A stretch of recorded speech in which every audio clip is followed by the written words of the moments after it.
नमस्कार मित्रांनो, तुमच्याही घरात या दोन मूर्ती आहेत का? तर वाव, आजच साबत, घरात भांडणे होतच राहतील. नमस्कार मित्रांनो, श्री स्वामी समर्थ.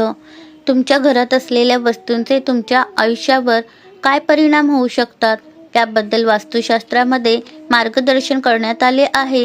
वास्तुशास्त्रानुसार अशा काही मूर्ती आणि प्रतिमा आहेत ज्या घरात ठेवणे शुभ मानलं जात नाही.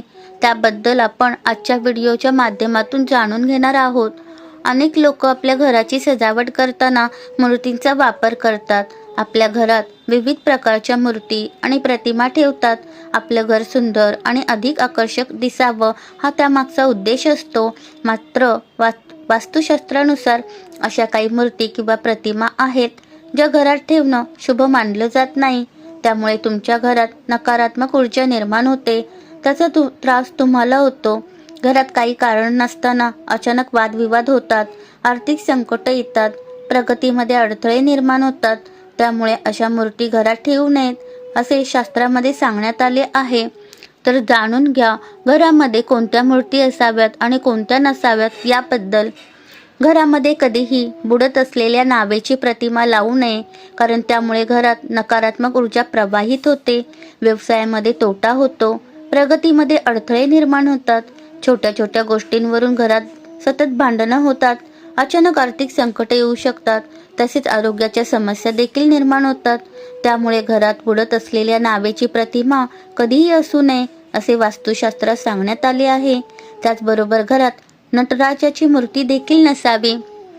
त्यामुळे घरात कारण नसताना वादविवाद होतात, कुटुंबातल्या व्यक्तींसोबत भांडणं होतात, घरात शांतता राहत नाही. घरामध्ये प्रचंड मोठ्या आणि भीतीदायक मूर्ती देखील नसाव्यात.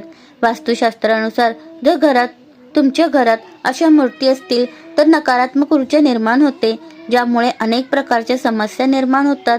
घरातील वातावरण अस्थिर होतं. त्याचसोबत हिंसक प्राणी किंवा पक्ष्यांच्या मूर्ती देखील प्रतिमा देखील घरात नसाव्यात.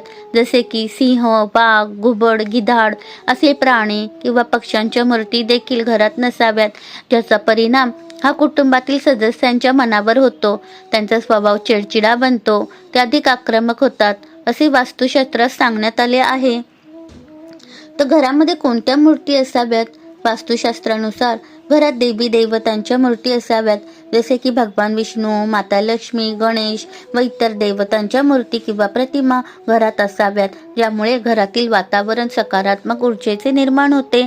सोबतच नैसर्गिक दृश्य जसे की वाहत असलेला झरा, उगवता सूर्य, धावणारे घोडे यासोबत राधाकृष्ण यांच्या प्रतिमा घरात असणे अत्यंत शुभ मानले गेलेले आहे. त्यामुळे तुम्ही देखील तुमच्या जीवनामध्ये हे बदल अनुभवा. धन्यवाद.